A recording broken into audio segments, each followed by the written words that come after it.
श्री कृष्ण कन्हैया लाल की जय। श्री निजानंद स्वामी की जय। श्री प्राणनाथ प्यारे की जय।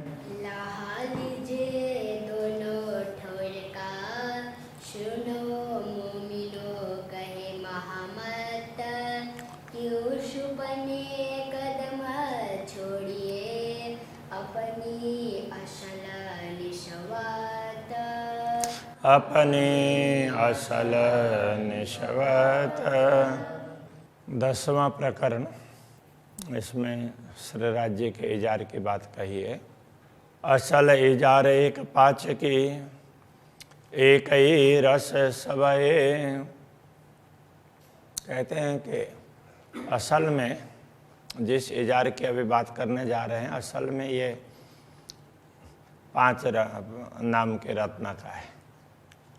हरित रत्न है, इसलिए एक ही रस सब है। ये एक ही प्रकार का लगता है, एक ही रंग का, किंतु कई बेलपात फूल बूटियाँ, उसमें विभिन्न प्रकार की लताएं हैं, पत्ते, फूल, बूटियाँ,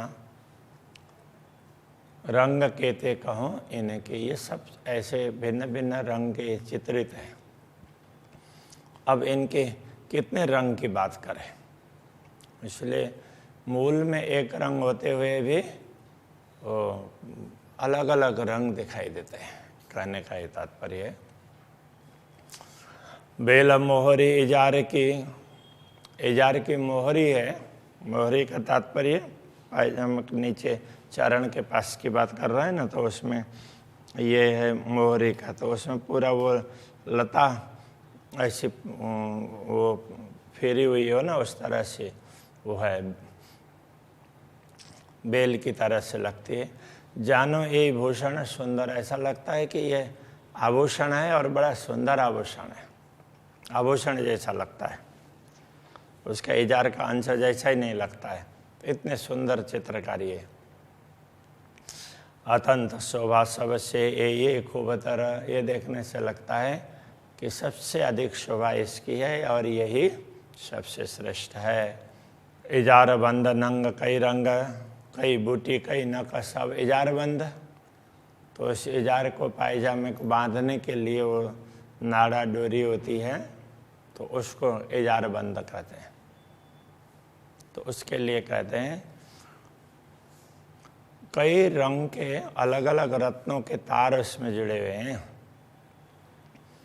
कई बूटी कई नकश, अलग अलग प्रकार से की नक्काशी है, कई बूटियाँ तो उसमें दिखाई देती है। निर्माण न हो इन जुआ ये वस्त्र अजीम अरस, ये वस्त्र है परम धाम के हैं, इसलिए इनका निरूपण, निर्माण करने का तात्पर्य यहाँ पर निरूपण, इनका विवरण ये ऐसा है करके नहीं बताया जा सकता। अति शोभा अति नरमाई, नंग शोभित नरम पसम। शोभा भी बहुत अधिक है और अति नरमाई, कोमलता भी बहुत है। नंग शोभित नरम पसम, रत्न कैसे सुशोभित है, भिन्न भिन्न रत्न जड़े हुए हैं, फिर भी वो ऐसा लगता है कि वो पश्मीना की तरह से नरम है, ये कहना चाह रहे हैं। तो पश्मीना,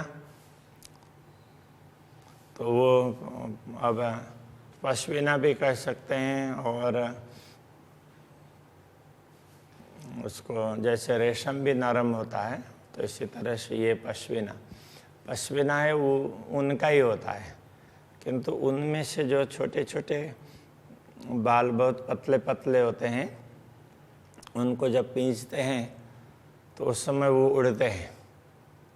तो ऐसे समय में दीवार में वो थोड़ा अलग प्रकार के वो जैसे बोरी जैसी होती है ना, तो उस तरह से वो टाट लगा हुआ होता है, तो उड़ करके उसमें जा कर के वो समाता, वो छोटे छोटे बाल हैं वहाँ अटकते हैं, तो उनको मिला करके पश्मीना बनाया जाता था। उनका धागा बनाते हैं तो बड़ा नरम होता है, तो पश्मीना उसका होता है असली रूप में। तो बाकी तो अब आजकल अलग अलग ढंग से बना लेते हैं।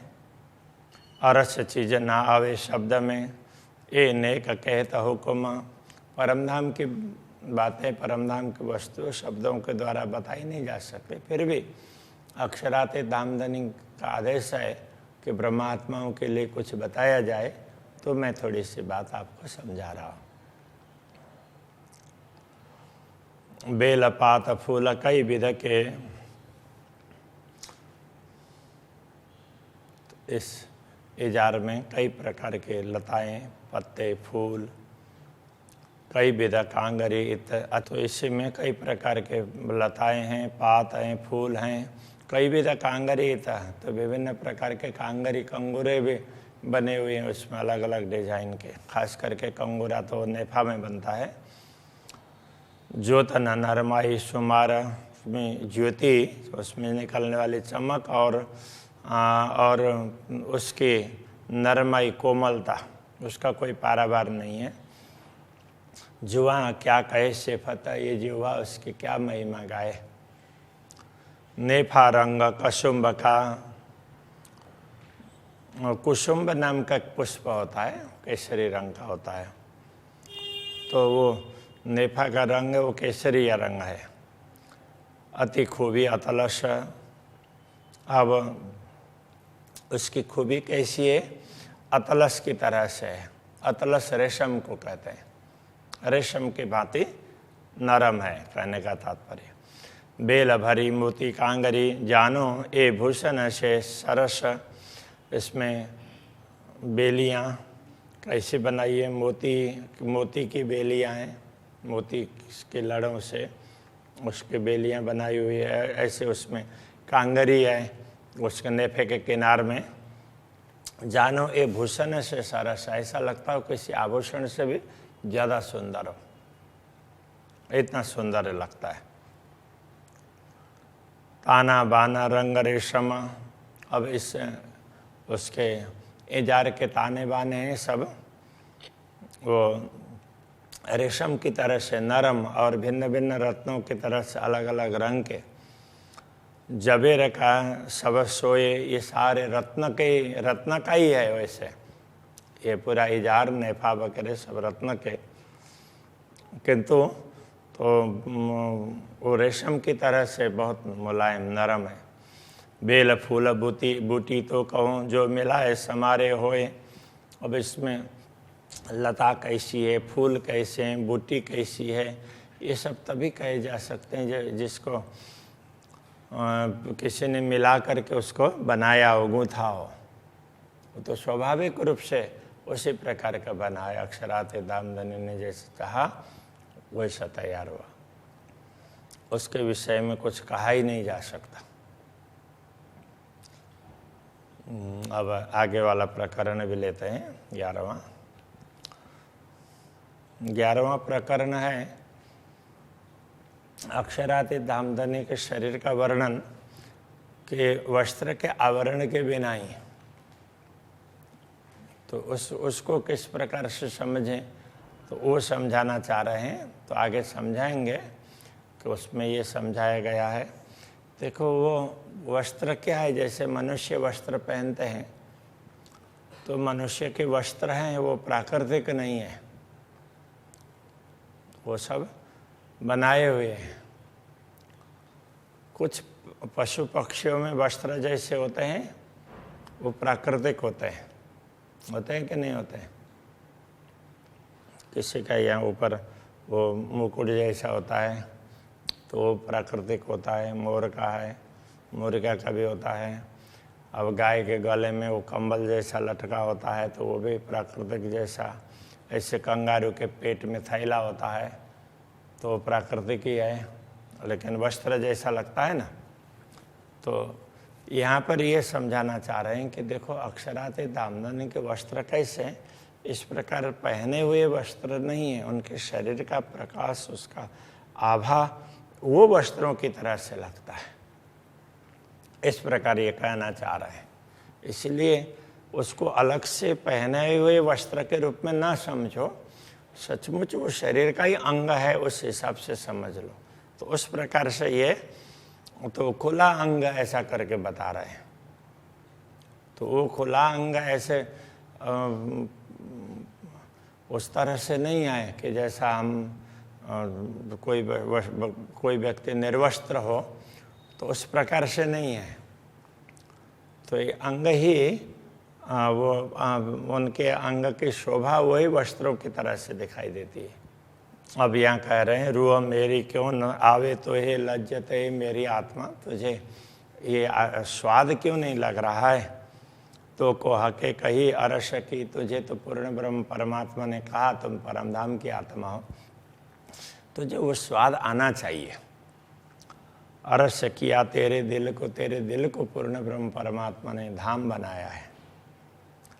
तो ये ऐसी बड़ाई हके दई, पूर्ण ब्रह्म परमात्मा ने तुझे इतनी ज़्यादा क्षमता दी, जो कभी ते आई नहीं तो मैं हक का है हुक्म। तुम्हारा यथार्थ में तो दुनिया में आना हुआ नहीं है, सुरता ही आई है, और वो भी अक्षराते धामधनी के आदेश से। तुम्हें अक्षराते धामधनी का आदेश प्राप्त है, उसी से तुम्हारी सुरता दुनिया में आई है। हुज्जत दई तो को अरस की, तुम्हें परमधाम का पूरा अधिकार, हुज्जत का अर्थ दावा भी होता है, अधिकार भी, तुम्हें परमधाम का पूरा अधिकार भी दिया है। दिया बेशक अपना इल्म, तो सचमुच तुझे पूर्ण ब्रह्म परमात्मा ने अपना ज्ञान भी दे दिया। बिन जामे देखो अंग को, अब इसलिए मुझे ये लगता है कि ये सब कृपा पूर्ण ब्रह्म परमात्मा ने मुझ पर की है, तो मैं उनके अंगों का वर्णन करूं, उनको देखूं। बिन जामे देखो अंग को, जामा के बिना ही उनके अंगों का दर्शन करते हैं। आशिक सब सुख चाहे, अनुरागिणी आत्मा को तो हर प्रकार के सुखों की चाहना होती है। बागा पहने हमेशा देखिए, सदैव श्री राज्य का स्वरूप है, वो बागा पहना हुआ दिखाई देता है।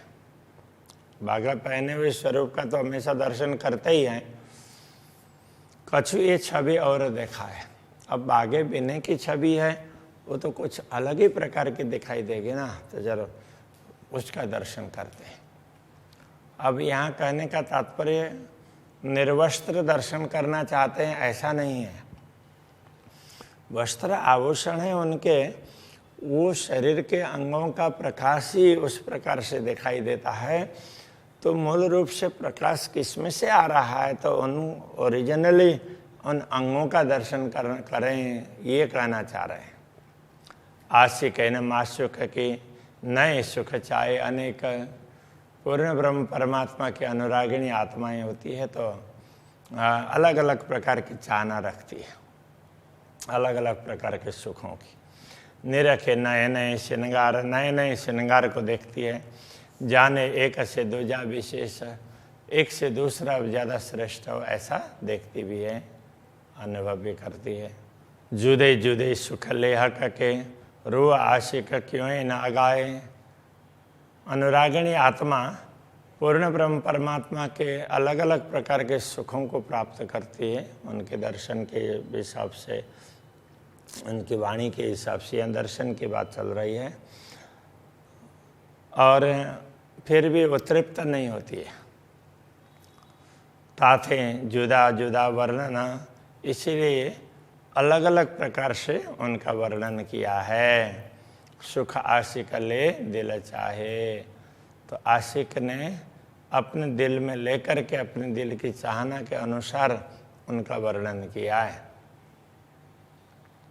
ये समझा रहे हैं कि ये सारा वर्णन, अनुरागिणी आत्मा तो ये सारा वर्णन करना चाहती है, कभी भी उसको तृप्ति नहीं होती है, इसलिए वो और देखते रहें ऐसा लगता है, इसलिए वर्णन करती है अलग अलग तरीके से।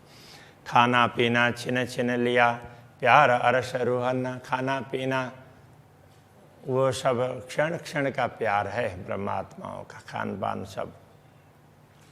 पल पल माशु को देखना, पल पल में पूर्ण ब्रह्म परमात्मा के दर्शन करना। यही आहार आशिकन ब्रह्मात्माओं का भोजन ही वास्तव में यही है, यही आहार है। हक बैठे अपने अर्श में सो अर्श मोमिन का दिल। पूर्ण ब्रह्म परमात्मा तो अपने धाम में विराजमान है और ब्रह्मात्माओं के हृदय को भी धाम कह दिया।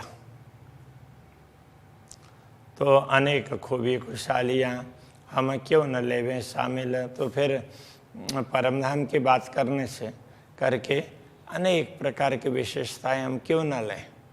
तो इस प्रकार परमधाम का अलग अलग दृश्यों का, श्री राज्य के भी अंग प्रत्यंगों का, इनके दर्शन की बात वो कहना चाह रहे हैं।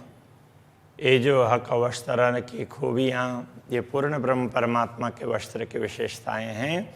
सो हक अंग परदा जहूर, वो पूर्ण ब्रह्म परमात्मा के अंग का जहूर का तात्पर्य प्रकाश, वही पर्दे की भांति, आवरण की, पर्दा कहने से आवरण, जैसे ये इसको ढका है तो ये आवरण ही तो हुआ। तो उनका प्रकाश ही वो वस्त्र की तरह से लिपटा हुआ दिखाई देता है। बारीक ये सुख जाने रूहें, इस सुख की बारीकी सूक्ष्मता तो ब्रह्मात्मा ही जानती है। जिन पे अर्श शौर, जिनको परमधाम का विवेक है, परमधाम की समझ है। वस्त्र भूषण सब पूर्ण, सुख बिन जामे और जिनस। वस्त्र आभूषण, तो ये हर प्रकार से पूर्ण ब्रह्म पूर्ण है। फिर भी तो सुख बिन जामे और जिनस, मूल अंगों का दर्शन करना और प्रकार का सुख होता है। तो ये समझाना चाह रहे हैं। देखे जो आशिक अनुरागिणी आत्मा उसको देख करके देखती, दर्शन करती है। तो जो देखे सोई सरस, जिन अंगों के दर्शन होते हैं वही अंग विशिष्ट लगते हैं।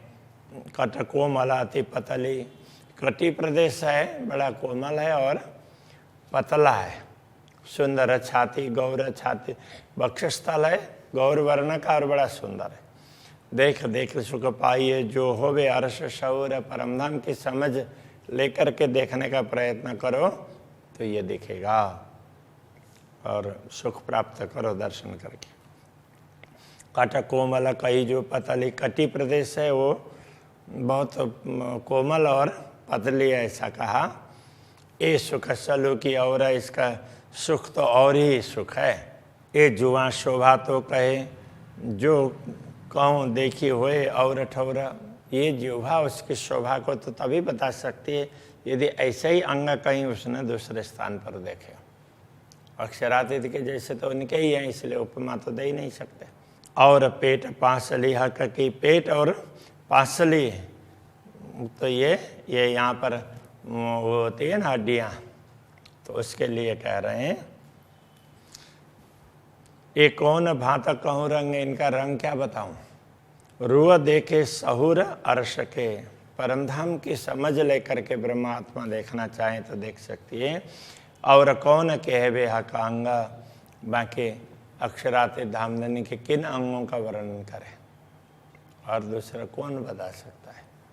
पाँसें पाखड़ी बगले, शोभित बंधों बंध। अब वो क्या बता रहे हैं कि ये पसलियाँ जैसे गुलाब का पुष्प हो तो गुलाब की पंखुड़ियाँ एक दूसरे से जुड़ी हुई बड़ी नरम है, फिर भी अलग अलग दिखाई देती है ना, इस तरह से ये दिखाई देते हैं।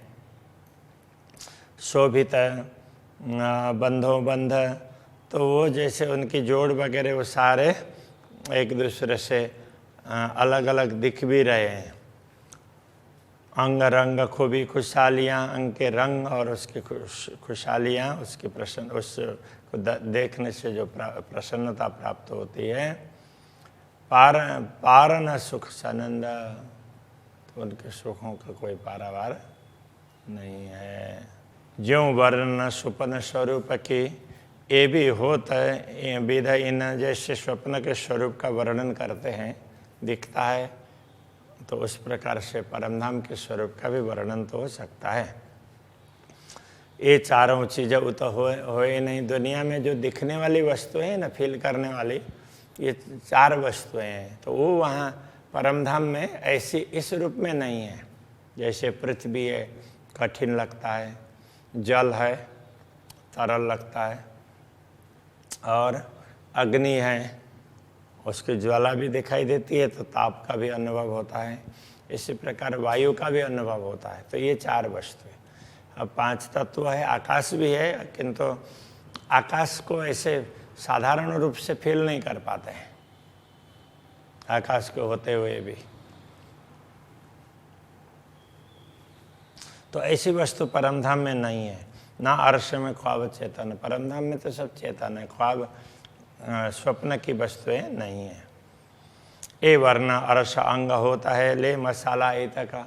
अब परमधाम के अंगों का वर्णन करना और यहाँ के शब्दों के माध्यम से, यहाँ के मसाले से। ताथे किन विदरुआ कहे जुआ पहुँचे न शब्द बका। इसलिए ये आत्मा किस प्रकार से वर्णन करे, क्योंकि नश्वर जगत के शब्द है वो अखंड तक पहुँच नहीं पाते हैं। जो अरवा होए अरश की, जो परमधाम की आत्मा होगी, सो कीजिए इल्म सहूरा, वो समझदारी से वो विचार करें।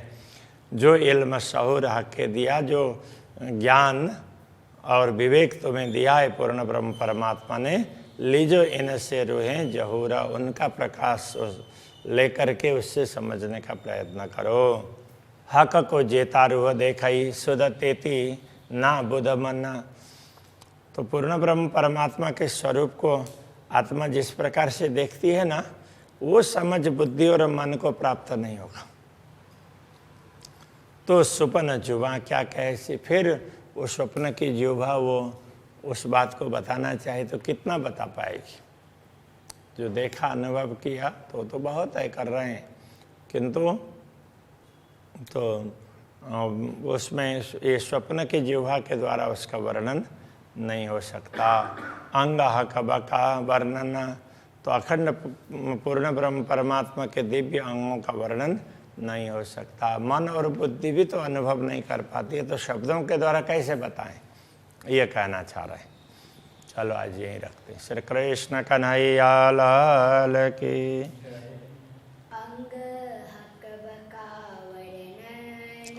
अंग हक बका वर्णन, हक को जेता रूह देखहि, हक को जेता सुध तेती ना बुध मन, सुधा तेती ना बुध मन। तो सुपन जुआ क्या कहसी, तो स्वप्न जुआ क्या कैसी। अंग हक बका वर्णन, अंग हक बका वर्णन, अंग हक बका वर्णन, अंग हक बका वर्णन।